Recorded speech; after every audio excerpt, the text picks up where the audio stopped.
On our third wedding anniversary, Audrey handed me the divorce papers, saying she wanted to fake marry Marcus for Leo's schooling, and then remarry me once he was enrolled. I stared at her, remembering the pregnancy test results I'd just seen, and calmly signed when she kissed my forehead. I didn't say anything. The sight of her and Marcus embracing and weeping outside the registrar's office was truly painful to witness. My vibrated. It was an email from the professor. "The is always open for you." Audrey returned after her prenatal checkup, and the delivery person was moving cardboard boxes outside. She lifted a flap and glanced inside. "All?" I replied perfunctorily. "Yeah. Selling them used. My textbooks and luggage were sent abroad." She nodded. "Perfect.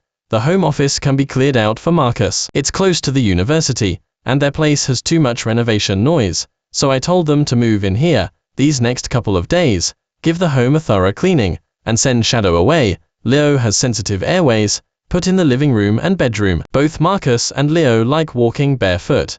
She was serious about work and academia, paying little attention to household trivialities. She never knew the brands of her own clothes, nor could she remember what movies I liked. Yet, she knew Marcus and Leo's habits and preferences like the back of her hand, a faint smile on her face. Her expression was unusually gentle. I was momentarily lost in thought when she clicked her tongue impatiently by the fridge. "Did you hear me? Marcus and Leo don't like durian, so get rid of it quickly, and buy more fruits they do like, and make the meals bland. I haven't been feeling well lately, and the smell of meat makes me nauseous." I let out a soft laugh. How long did she think she could hide her pregnancy? Did she think I was blind or stupid? Her brows furrowed deeper, a hint of anger and embarrassment in her expression. "Ethan, you agreed to this. Why the long face now? Are you trying to make things difficult for Marcus and Leo? Divorce, moving out, these were all notifications. Did I have the right to disagree? But it didn't matter. In a month, they wouldn't have to see me anymore. After the delivery person left, I picked up a fallen photo from the floor. It was a picture of the four of us, her and me, Eleanor and Marcus. She was looking at Marcus, her smile tinged with sadness. Marcus and I were half-brothers. Richard cheated on my mother during her pregnancy, and they divorced after I was born. The three of them were childhood sweethearts. Audrey had a crush on Marcus, but when she returned from studying abroad, she found out he was already with her sister. Eleanor, and I, with a slight resemblance to Marcus in my eyes, became his substitute on our wedding day. Marcus, with a triumphant look, told me the truth. Before that, I had always thought it was a coincidence that he and I married sisters. When looked into my eyes and said her vows, I was in tears as I put the ring on her finger. Everyone smiled and offered blessings for my appearance, but only I could hear the sound of my own heart breaking. Yet, I loved her, until that night, when she sensed something was wrong. She swore to me, her eyes red with urgency. "I used to like Marcus, but I've long moved past it. In nothing like him. I love you simply because you are you." I chose to believe her. It wasn't until Eleanor's accidental death that I understood. Even if love was set aside, he was still the most important person in her heart. And the ultrasound report Marcus sent me 2 days ago shattered my last bit of self-deception. Audrey came over, saw the photo, and hugged me from behind. "I am sorry. I didn't mean to sound harsh earlier. Eleanor, it was because of me. Leo is my responsibility. Don't overthink it. You and I are husband and wife. Marcus and I are family, relatives. Well, remarry in a year at most. Okay. I know I am asking a lot of you. My husband is the most understanding." I felt sick. The skin she touched immediately broke out in goosebumps. I pulled her hand away, a mix of grief and resentment choking my throat. Finally, I managed a hoarse question. "Am I that easy to fool?" As soon as the words left my mouth, I couldn't help but laugh bitterly myself, then turned and went back to the room. She blocked the door. "So what do you want? For me to just ignore them? I can't be as cold and selfish as you. I am giving you one night. If he's still like this, get out of this home." Just then, the doorbell rang. As soon as she opened the door, Leo burst in, laughing, and threw himself into her arms. "Aunt." Marcus laughed, a mix of affection and helplessness. "This little rascal said he missed Aunt the moment you left, insisting on finding you." Leo wrapped his arms around Aunt's neck. "Daddy misses Aunt too." Marcus, embarrassed, pinched Leo's nose. "Don't talk nonsense." Audrey watched them laugh, her eyes full of tenderness. I gave a bitter smile. My gaze could be averted, but the sharp pain in my heart was relentless. Just as I closed the door, Leo knocked from outside. "Uncle, Daddy and I want pizza." Seeing I didn't move, Audrey knocked twice more and commanded coldly, "Come out. I am counting to 3. The moment I opened it, she pushed past me and rushed into the bathroom. Audrey. Marcus pushed me aside and gently rubbed her back, a pained expression on his face. "Are you feeling terrible?" "I am so sorry. It's all my fault." She shook her head. "Don't say that. It's not just your fault." Of course, pregnancy couldn't be just one person's responsibility. For a whole year, she hadn't let me touch her, yet she was acting as a wife with Marcus on another bed, and now had his child. "Water." Marcus shot me a sidelong glance, as if I were clueless. "Just turn on the faucet," I said coldly, crossing my arms. "Ethan, you."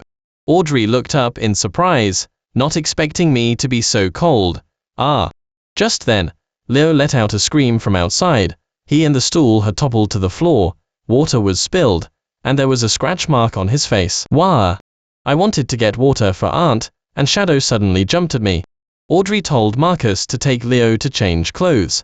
Then, with a dark expression, she pushed me aside and grabbed Shadow from under the sofa. "What are you doing?" Shadow would never. Her movements were too fast. I slipped on the water on the floor and missed. The next second, my heart stopped, blood rushing backwards. Shadow was thrown directly out the window by her. "It's not the first time it's hurt someone. I told you to get rid of it ages ago." She walked past me indifferently and went into the bedroom. All sounds dissolved into a sharp buzzing. Everything before my eyes blurred and distorted. My limbs felt weak. I stumbled a few steps and ran downstairs. Shadow was stuck in the bushes in a twisted position, moaning in pain. My heart was twisted with pain, my whole body trembling. Audrey's car stopped in front of me. "Have dinner ready and a soup cooked before we get back." With that, the car window rolled up, slowly obscuring Marcus' taunting smile. At the veterinary, I started vomiting again due to stress. Marcus' text message popped up, a photo of him and Audrey holding hands. From Leo's perspective, "Uncle, you divorced Aunt. Why are you still staying at our home?" The innocent child's voice, devoid of guile, was laced with malice. Audrey's phone rang. Before I could hang up, my vision went black, and I collapsed. I woke up to find myself in the car. "Leo's asleep. You should just take us home. Don't mention moving anymore. My brother doesn't welcome us. Even the little cat is hostile towards us." Marcus paused, sounding aggrieved. "If he knew he'd definitely hate me even more. Maybe we should just get rid of it." "No!" Audrey exclaimed excitedly. "Marcus, how could you bear to? I'll have a child for him later to compensate him. If he doesn't welcome you, then he can just leave." What was once a deep longing for the future now became compensation for me, stabbing into my heart like a blade. "Stop the car." I opened my eyes and spoke suddenly. Audrey slammed on the brakes, asking guiltily, "When did you wake up?" I scoffed. The car was so small. Did they really think I was dead? Talking so freely as if I couldn't hear them. My body ached, and I was worried about Shadow. I had no strength to argue with them, so I growled again to open the door. Audrey didn't move, so I reached for the door myself. She pushed me back. "What's wrong with you? Can't you see how heavily it's raining outside?" I gave a cold laugh. "Didn't you tell me to get out? Why are you pretending to care now?" "Don't fight. It's all my fault," Marcus said anxiously. "Audrey, drop Leo and me off. We'll walk home." I couldn't help but let out a sneer, which enraged Audrey. "Get out." When I got out, my legs gave way, and I instinctively grabbed the car door. "Changed your mind again," she sneered, ignoring my hand, and closing the door directly. "If you're already dirty, don't get back in. Let the rain wash you clean.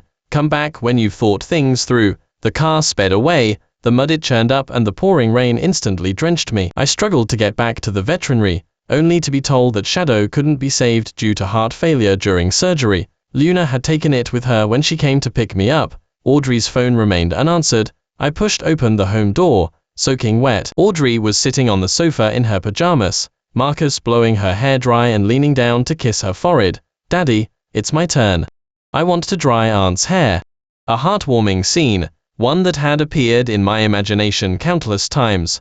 But she never gave me that chance. "I don't need you to do things like that for me. Don't just imitate everything you see online. It's cheesy and a waste of time, because she didn't love, everything was a waste of time, but doing it with a loved one was romantic. Audrey heard the sound and turned, casting a cold glance at me. Change your clothes and quickly make late-night snack. Marcus stood up. I'll do it, brother. Take a hot shower and drink some ginger tea.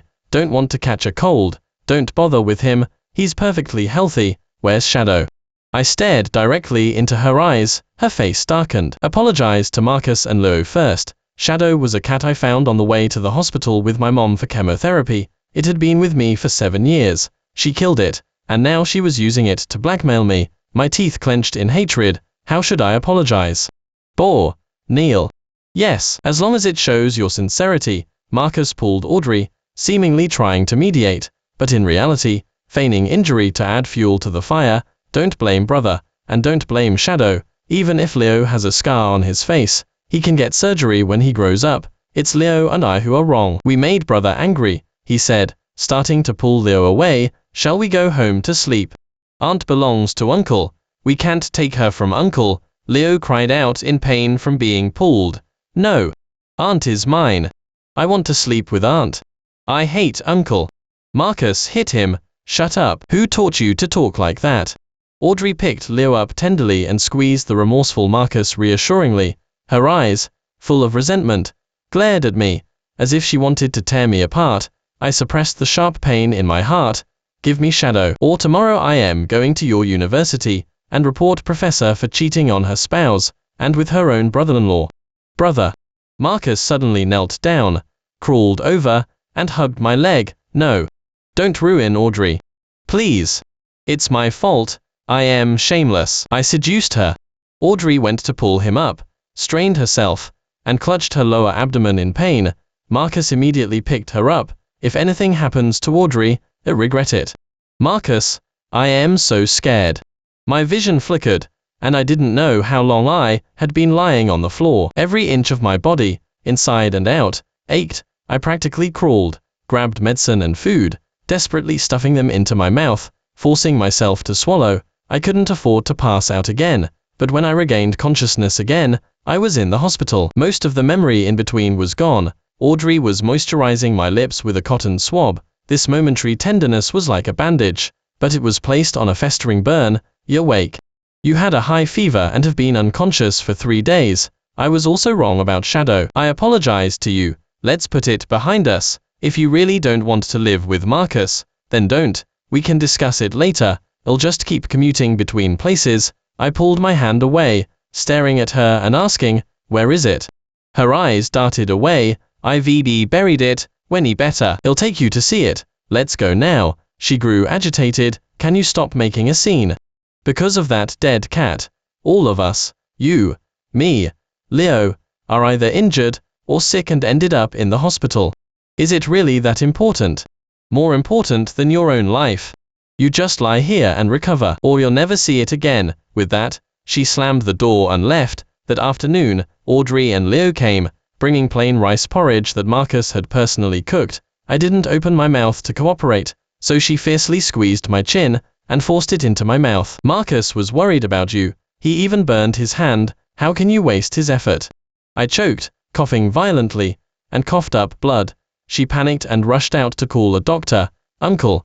Leo leaned against the bed, his innocent eyes blinking, and whispered to me, you won't find Shadow anymore. The dead cat was so scary, stinky and disgusting. Aunt threw it in the trash can. It's probably already been taken to the landfill by the garbage truck. I was in such pain I couldn't breathe. I hated them, but even more, I hated myself. The next day, Audrey brought me a new phone. My old one had water damage. The screen was shattered, and it wouldn't turn on. When it better, go to a phone store and see if they can recover the data. I casually tapped open the photo gallery, and there was a video inside. Do you have friends abroad? Who are you sending things to? My heart jumped, and I nervously looked up at her. The courier company called saying there was an issue with the package and it was seized. Oh, I feigned nonchalance and continued tapping my phone. A fellow student, Luna. I don't need these textbooks. And she happens to. Which? Just then, her phone rang. She glanced at it, turned, and left. No was as important as Marcus. There was a prenatal checkup recording taken by Marcus. The baby's heartbeat was strong and steady. He excitedly cooed, "Good baby," and then kissed Audrey. "Thank you for making me a father." The screen reflected my bitter smile. I had discussed having children with her, but she always said there was no rush. Later, she subtly pushed the dink lifestyle, saying she was afraid of childbirth, and I, too, couldn't bear to make her uncomfortable. She just didn't want to have children with me. When the cooling-off period ended and I got the marriage certificate, we had no relation anymore. She tried hard to hide her excitement. "Don't look, it's just a piece of paper, it's fake, the fact that we're married won't change." The next day, at the airport, I saw the getting married photo Marcus sent. Their happiness was practically overflowing. Thinking of the gift I left on the dining table, I boarded the plane without looking back. "Didn't you say he never touched you? What are these intimacy records?" "Audrey, whose child is this?" Marcus questioned Audrey, heartbroken. Audrey frowned deeply, staring at the photos in her hand. "Why aren't you saying anything?" She suddenly looked at him coldly. "This is ours." "How does Ethan have these? And my ultrasound scan and pregnancy test results?" He widened his eyes in shock, immediately snatched them, and examined them closely. "No, it's not." Audrey looked at his face and felt deeply disappointed. He actually played mind games and deceived her. All that talk about not wanting to ruin things between her and Ethan, about respecting her decision, it was all lies. He just wanted to drive Ethan away. At the bottom of the box was a letter. She had a terrible premonition. Her heart was pounding. Marcus got there first, grabbed it, tearing it as he ran to the bathroom. He was worried Ethan would play another trick. "Marcus." Audrey watched the pieces of paper flush down the toilet. She was furious and slapped him. At this moment, both of them noticed the blood on the floor, a bright red cat face on the mirror. "Ah!" Audrey screamed in fright. Marcus pulled her into his arms. "It's okay. Don't be scared. Don't be scared." She pushed him away and rushed into the bedroom. All of Ethan's personal luggage was gone. Opening the drawer, her heart leaped into her throat again in fright. Inside was a bloody cat corpse. Looking closely, it was fake fur. She threw back the comforter. Half the bed was soaked with blood, and there was another fake cat in the middle. "Ah!" Marcus came in and saw Audrey had fainted from fright. "Get rid of the baby. Do it tomorrow." That was the first thing Audrey said after waking up. Marcus was incredulous, unable to believe his ears. "Why? It's our baby. We love it so much. Please, Audrey, don't be rash. Can you reconsider?" Audrey's cruel gaze was unfamiliar to him. "Marcus." He was slapped. "You truly are both stupid and malicious." She threw the phone at him. The top trending post on the campus: Professor, Associate of Physics, cheating on her, faking to secure school admission, and cruel abuse. The photos and messages he sent to Ethan to flaunt and provoke had all become evidence of Audrey's misconduct. Shadow's tragic death had enraged everyone. How dare that bastard Ethan?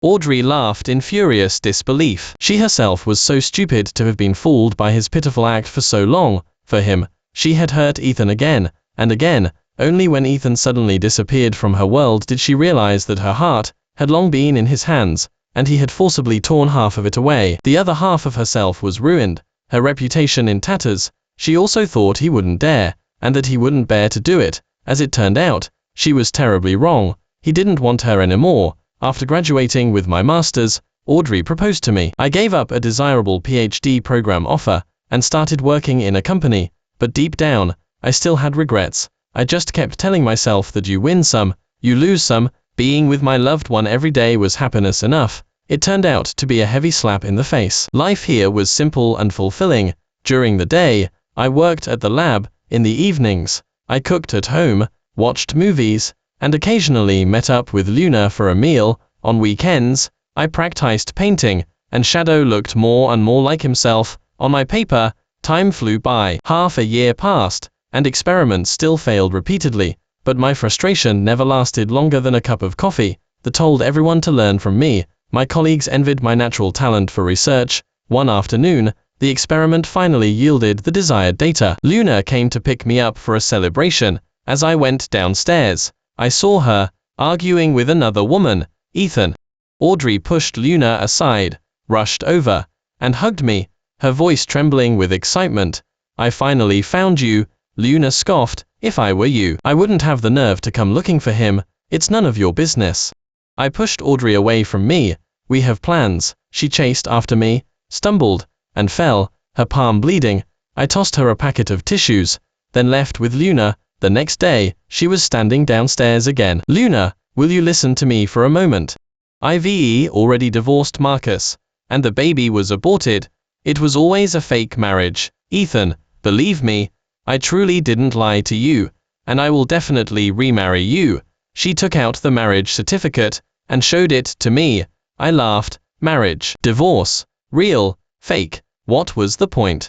But from the very beginning, I was serious about divorcing you. I never thought about remarrying.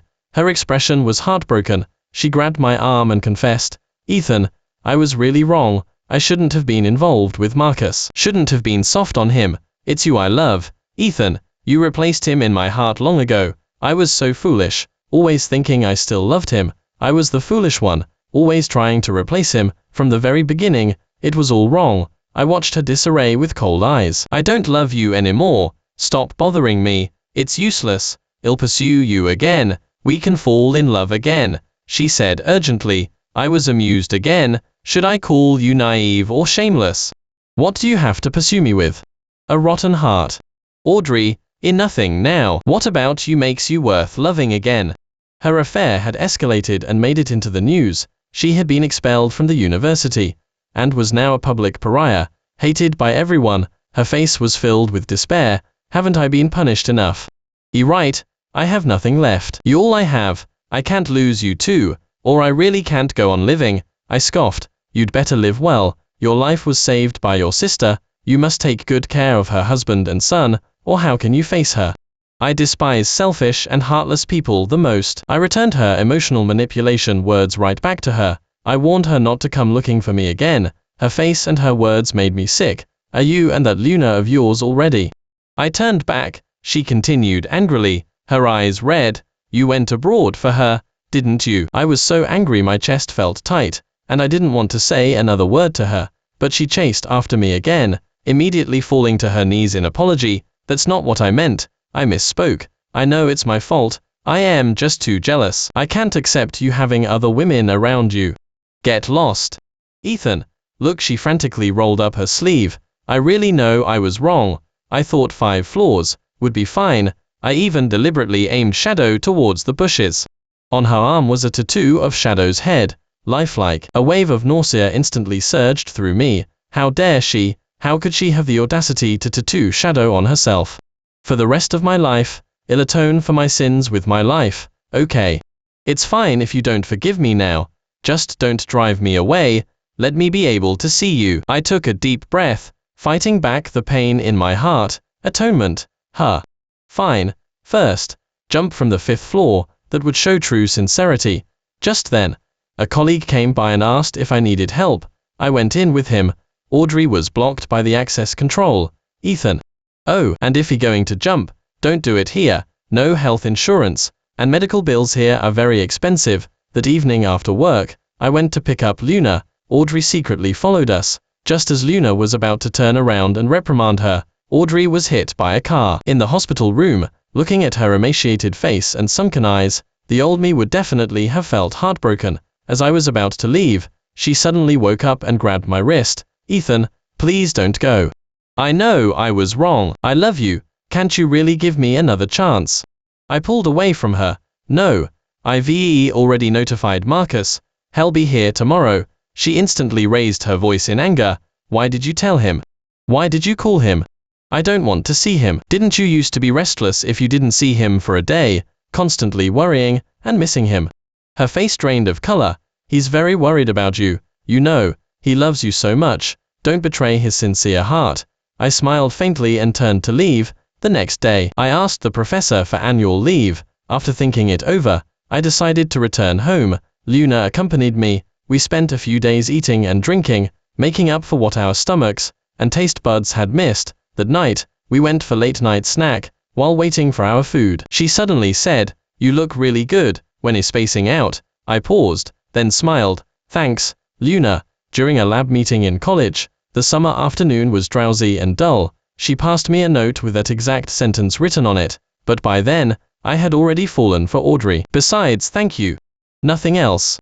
Luna pressed. I fell silent. Unsure how to respond, she sighed softly and reached out to tap between my brows. If there's nothing, there's nothing, don't frown, I reflected, by not accepting or rejecting you, am I being a bit unethical, stringing you along? Hearing that, she immediately became anxious. Ethical.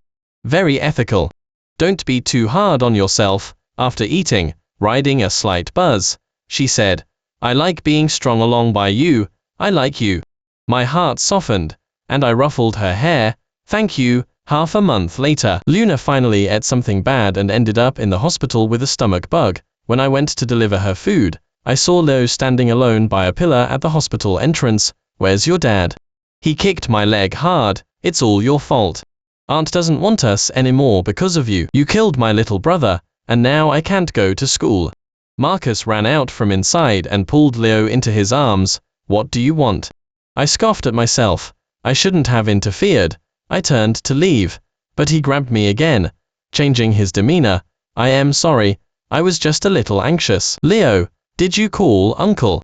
Greet him. Both and I looked surprised. Marcus and I didn't get along. After was born, he called me Uncle, following Audrey's side of the family. The title Uncle was truly unfamiliar. I won't call him that. He's a bad guy. Marcus hit him, telling him to apologize to me. Audrey wasn't there. Who was he acting for? Brother. He dragged Leo and caught up to me. Can we find somewhere to talk? I was completely puzzled, unsure what he was up to. Leo is still young and doesn't understand. I taught him badly.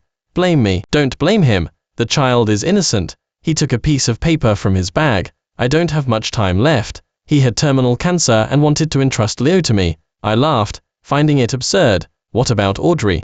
She's his aunt. She's more suitable than me. Marcus suddenly grabbed my hand, pleading with tears in his eyes. Will you and Audrey remarry? Give a complete family. Everything in the past was my fault. I shouldn't have been jealous of you, shouldn't have fought you for Audrey. I am a scumbag. I am shameless. Audrey truly loves you. She never really wanted to divorce you. I was speechless for a moment, then replied, impossible. 3 days later, Marcus jumped to his death. The suicide note he left for me read, I am paying for Shadow's life. Please take good care of Leo. He has the same blood as you. Leo was sobbing uncontrollably, clutching my thigh. Uncle. I am sorry. Ethan. Audrey looked at me sorrowfully, wanting to hug me too. But I evaded her. I peeled Leo's hands off me. Go with your aunt. Ethan, please don't go. Okay. Audrey pleaded. We really need you. I didn't look back. 3 months later, Audrey appeared at my home door with Leo. Leo and I have moved in. Don't worry, we won't disturb your life. Just wanted to let you know, if you'd like, you can come visit Leo more often. Leo took out a homemade greeting card and carefully handed it to me. Happy, Uncle. I took it. Thank you. He smiled happily, glanced at Audrey, and Audrey patted his head. Luna heard the noise and came out, raising an eyebrow. Well, look what the cat dragged in. Ethan, why don't you invite them inside? Audrey's face instantly became very unpleasant. You must be Leo.